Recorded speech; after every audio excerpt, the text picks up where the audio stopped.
Hi everybody, my name is Sebastian von Koss. I am an instructor with GOE, but that does not mean I am just interested in cave and wreck diving. From time to time I also enjoy some nice recreational diving. In particular, I have a special interest in diving with sharks. Now there are more than 500 different species of sharks living on this planet. And in an earlier video, Nico presented to you his top 10 shark dives. In this video, I want to talk about my favorite shark, the hammerhead. More specifically, I want to show you some of the best places on Earth to go diving with these amazing animals. The first destination on my list is a small Colombian island called Malpelo. Malpelo is located in the eastern Pacific, and as you can see, there are no beaches, resorts or restaurants anywhere on this island. It is basically an uninhabited rock in the middle of nowhere. It takes roughly 36 hours of sailing to get there, making a liveaboard the only way of diving at Malpelo. A trip to Malpelo always includes 2 days and 4 nights of sailing, so be sure to bring your seasickness medication just in case you need it. When I went there in 2016, we took off from Puerto Mutis in Panama. Due to regulations, this is no longer possible. And if you want to go to Malpelo, you have to depart from Buenaventura, Colombia. That might, understandably so, discourage some of you. There is, however, at least one American boat operator running frequent trips to Malpelo that handles the logistics really well. Once there, you can fully enjoy the world's probably most exclusive dive site, as Colombia only allows one boat at a time at Malpelo. You will have the entire island just for yourself, guaranteed. Hence you can dive wherever you want, whenever you want, and at a place that no more than 200 people get to see in any given year.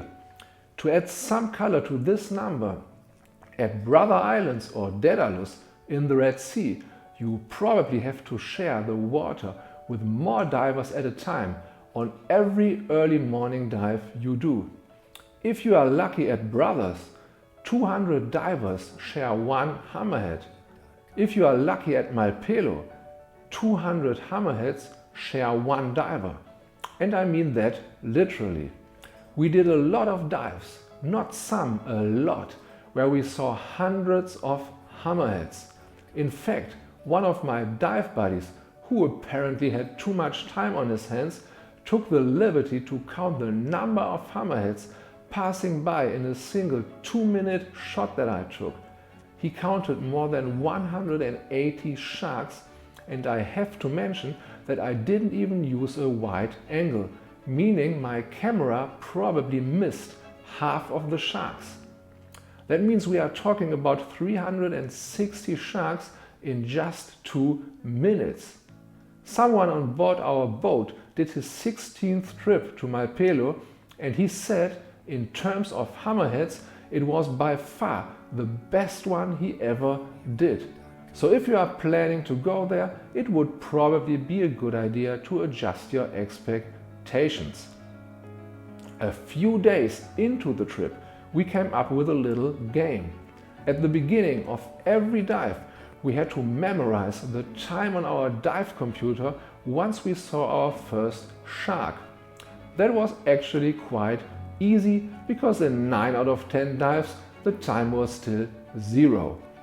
On some rare occasions 1 minute had passed, but I never had to remember 2 minutes or more. As a GOE instructor, I have to point out that diving at Malpelo is not all about trim and buoyancy. There are strong currents, and on most dives you have to stay at a specific location just watching the sharks. The easiest way to do so is to look for a suitable spot, grab a rock, deflate your wing and watch. Luckily, there are no corals you might break, but be sure to bring your gloves and watch out for sea urchins and scorpionfish before grabbing anything. That said, at the end of each dive you drift into the blue, and if you are lucky, you can then practice trim and buoyancy while hundreds of silky sharks do their best to serve you as a reference. As you can see, Malpelo is not just about hammerheads, but this video is, so I won't bother you with all the other sharks you might see there. Let's remain in the Eastern Pacific for now. There's a place called Cocos Island, or as some people call it, Shark Mountain. Now there are a few things that differentiate Cocos Island from Malpelo. First of all, the island is roughly 70 times bigger and, more importantly, looks much nicer as it is predominantly jungle. Moreover, Cocos Island is part of Costa Rica, not Colombia. At the end, however, both places are, despite of a small ranger station, uninhabited, roughly 36 hours offshore, and are located in the same area of the Eastern Pacific. There have been, at least in the past, even boats that covered both destinations in one go. So again, bring your seasickness medication. When I went there in 2012, we saw a lot of dolphins on the crossing. But believe me when I'm telling you, it is not always like that.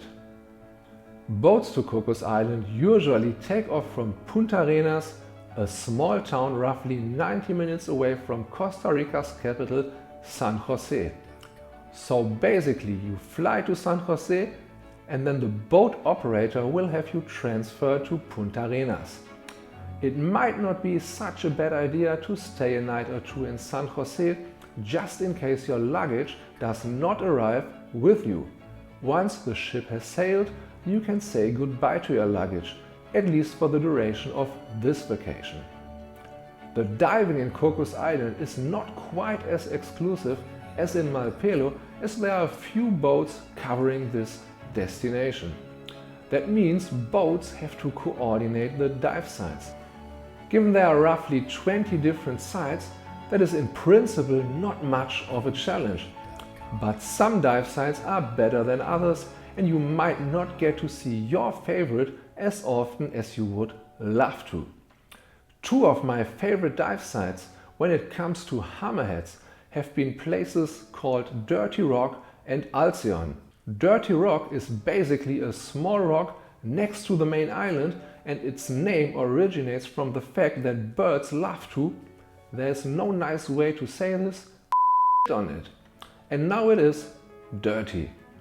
At roughly 25 meters you find a cleaning station where small barberfish clean predominantly hammerheads from all kinds of parasites. Those barberfish even get inside of the mouth of the hammerheads without having to be afraid to get eaten. At the end of the dive you drift into the blue and have the chance of seeing big schools of hammerheads, if you are lucky.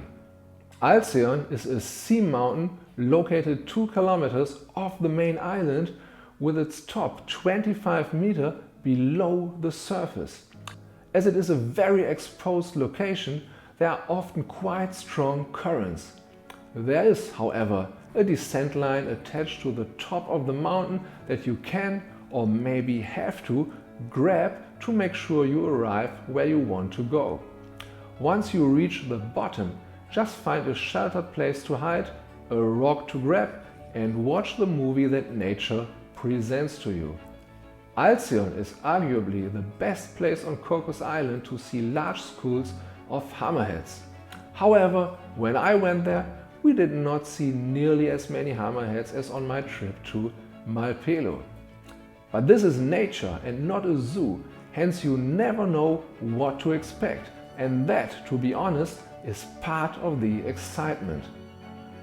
Even though this video is about hammerheads, I at least have to mention that there is a dive site called Manuelita where you can have the opportunity to do the most spectacular night dives of your life. I am talking about hundreds of hunting white-tip reef sharks, and if you are lucky, or rather unlucky, depending on the amount of adrenaline you enjoy, you might also see Galapagos or even tiger sharks. I am honestly unsure if this is something I want to see on a night dive that is 100% about hunting. So decide for yourself. Socorro, or as some divers call it, the Mexican Galapagos, is yet another top spot for big fish diving located in the Eastern Pacific. To be precise, when divers talk about Socorro, they generally refer to a group of 4 islands called this name, which I won't even try to pronounce. No wonder people prefer to just call it Socorro, which is the name of the main island. If you decide to go there, your boat will also take you to San Benedicto as well to a place called Roca Partida. You could argue that this is not really an island, and I'd probably have to agree with you. By the way, it shares the same fate as Dirty Rock. The birds just love it, hence the rather white color. Island number 4 is called Clarion, and it is more than 300 kilometers away from Socorro itself, which is why it is only very rarely visited by dive boats. If you manage to be on one of those boats, you get the chance to dive at places where not many have gone before. To get to Socorro, you need to fly to Cabo San Lucas at the southernmost tip of the Baja California. If you are lucky enough to arrive with your luggage, take a very short drive to San Jose del Cabo. From there, it's a 24-hour boat ride to your first stop, San Benedicto. After that, you need just a few hours to reach Socorro itself and one more night for the crossing to Roca Partida.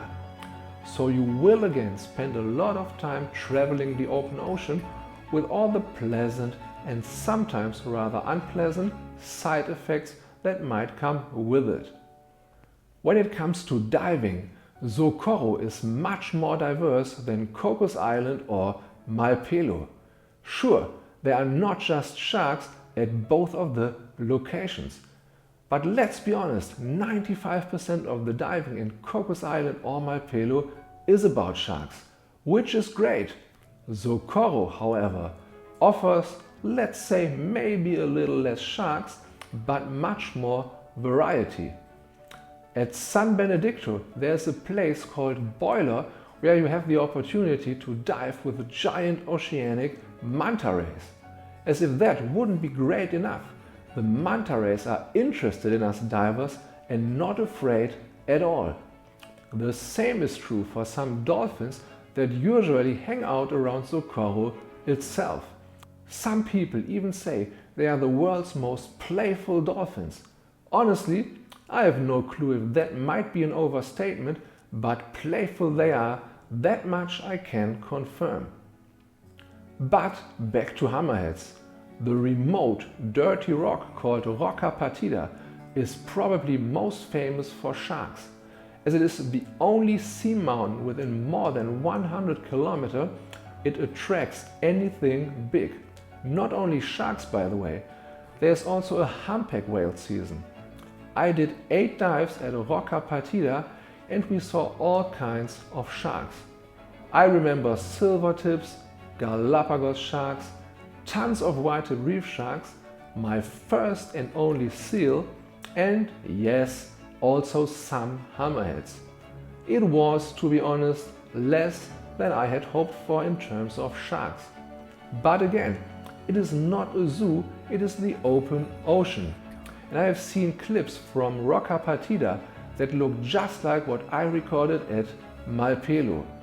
So if anything, this is an incentive to come again.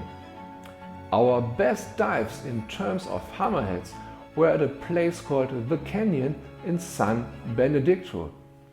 In one dive, we saw a school of 20 to 30 of them passing close by, and at other dives we had some really nice encounters with single individuals or small groups of 5 to 10 animals. Can it compete with Cocos Island or even Malpelo? Well, not in terms of hammerheads, at least during my visit. But first of all, I've only been there once and every visit is different. And second, it was still spectacular for other reasons. Where else do you get the chance to capture 3 dolphins and a hammerhead, yes, and a lot of bubbles, together in a single shot? I'll admit, this footage could be better quality, but it is still 3 dolphins and a hammerhead. The same is true for this little shot of a silvertip unsuccessfully trying to get rid of a bunch of pilotfish. What are the chances of a manta ray randomly passing by while you are recording something like this? My guess, not very high, at least at any other place on Earth. Now let's talk about a destination that is much closer to Europe. You might already guess that I am talking about the Red Sea, but I am not talking about Egypt. I am talking about Sudan, as it is one of the few really great destinations where you still find very few divers. Let's face it, Sudan is not the first place on Earth that pops into people's mind when they start thinking about vacation. Some people say the diving there is still the way it was in Egypt 30 years ago. While I am not around long enough to know, I can tell you this. At Brothers or Daedalus in Egypt, 10 boats at one place are a really good day, and 25 boats are a somewhat bad day. You already know this picture. In Sudan, you will be alone at most of the dive sites, especially in the deep south, even though the number of boats operating there did increase in recent years. There are basically 2 options to get there. The easy one is flying to Egypt, board a vessel at Marsa Alam, sail to Port Sudan for administration, and after that enjoy your diving. That might sound complicated, but all you have to do is the same as if you would travel to Egypt. The better way is to fly to Port Sudan and board your ship there. In most cases, that requires a significant detour, as you will need to do a stopover in Dubai, probably overnight. Also, the boats departing from Port Sudan are, let's just say, a little bit more basic. However, you will spend all of your trip in Sudan, have much more time to really enjoy the remote deep south, and you will not lose 3 days of your precious vacation traveling through half of Egypt while diving dive sites you have most likely done many times before. I have done both options, and if I would go again, I would most definitely fly to Port Sudan. When it comes to diving, Sudan is nothing like the Eastern Pacific big fish destinations. It's a very diverse tropical destination with all kinds of interesting stuff. Corals that are mostly untouched, big schools of fish in all different colors, shapes and sizes. If you are lucky, you might see turtles. We even were lucky enough to briefly spot a dolphin underwater. And there are even 1 or 2 nice wrecks to explore. On top of all that, you might call it a bonus, you can see sharks. I have seen silky sharks, thresher sharks, white-tip reef sharks and grey reef sharks while in Sudan. But 95% of all sharks I have seen there have been hammerheads. This nice clip is from my 2013 trip that originated in Marsa Alam, and I recorded it at a place called Pfeiffer Reef. That is by no means a hotspot for hammerheads, but sometimes you just have to be lucky. During my 2017 trip into the deep south, we saw big schools of hammerheads more or less on every other day. There is, however, one thing I need to mention. Most of the times, the hammerheads around there are in rather deep water. Deep meaning in the range of 50 to 60 meter. In case you are diving with a single tank without any helium, you will be looking down on the hammerheads rather than being eye to eye with them. I did say most of the time because on some rare occasions they came up to us. On most dives, the general dive plan looks like this. You spend some time, let's say 15 minutes, out in the blue looking for big stuff. Sometimes you are lucky, sometimes you are not. After that, you head back towards the reef and enjoy the shallow part of it and everything this mostly untouched place has in stock for you. You might even see sharks there if you are lucky, just like this baby white-tip reef shark. All in all, I would say the deep south of Sudan is a world-class destination. The hammerheads are one of the reasons, but by no means the only one. The last location on my list is basically right in the backyard of the GUE headquarters in Florida. I am talking about the Bahamas. Now I hope I don't need to tell you where to find the Bahamas. But as this country consists of more than 700 islands, let me be a little bit more specific. There are two locations where you have very good chances of finding the great hammerhead. The first one is Bimini, two rather small islands roughly 80 kilometers off the coast of Miami. The second one is Tiger Beach. Please let me point out here that this is not a beach at all. It is a place roughly 25 kilometers north of the most western point of Grand Bahama with no shelter whatsoever. Hence, seasickness medication might once again be a good idea. If you are a really good swimmer, you could start at Nikki Beach in Miami and try to make your way to Bimini. But there are better options. You can reach both destinations land-based, but as you lose a lot of time traveling back and forth, especially on Tiger Beach, I would always prefer a liveaboard. A liveaboard is also the most convenient way to cover both destinations in one go. There are boats operating out of West Palm Beach and one boat, the one I took, operating out of Freeport. One more advantage of staying on a liveaboard is this nice way to spend the time once the diving is done for the day. Before I talk about both destinations, there are a few words I need to say about the diving in general, and it is different in two ways. First, the sharks are being fed. You might like or dislike that, but on the Bahamas, sharks are more protected than anywhere else in the world. Second, you need to forget about neutral trim, neutral buoyancy and proper weighting. And trust me, that is a hard one. You basically take 10 pounds of extra weight, kneel on the ground and watch. But why is that the best way of diving there? Because you will most likely have a number of close encounters with some rather big animals. Probably not with a great hammerhead, but the place is called Tiger Beach for a reason.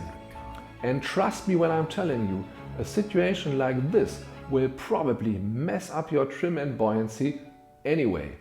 You will simply enjoy it more with a firm stand. By the way, the camera casing is still in use. Now, let's talk about Bimini. Bimini is well known for the great hammerhead. You might have noticed the word great in front of the hammerhead. In case you did not know, science differentiates between 10 different types of hammerheads. So technically, this is a different species than what we talked about so far. And the most obvious difference is the size of up to 6 meters. My encounters with the great hammerheads at Bimini have been rather short. I would guess no more than 5 to 10 minutes spread over 10 dives. Luckily, there are plenty of bull sharks and nurse sharks around all the time, so you can forget about getting bored. Tiger Beach is the last place I want to talk about in this video. And it is a place you don't visit to see the great hammerhead. You want to see tiger sharks, and you will see them. You will see many of them for a long time, and you will see them quite close. But we already talked about that. As a bonus, you have very good chances of seeing the great hammerhead. Look at this little fella in the background. I did 22 dives at Tiger Beach, and even though the great hammerhead is not the main event over there, the encounters were much better than at Bimini. And to be honest, it is not that bad if you have a bunch of tiger sharks to pass the time if the great hammerhead is not around.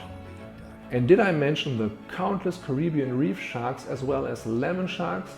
To be honest, you don't really take note of them when the big guys are around, but they make for a really nice background. That was it. I hope you enjoyed the video, and I hope you know where to go if you want to see hammerheads. If we missed a location where you had great encounters with hammerheads, leave a comment below. If there are other sharks you want us to talk about in more detail, please let us know. Don't forget to like the video and subscribe to this channel. If you speak German, check out my German YouTube channel as well. And I say until next time.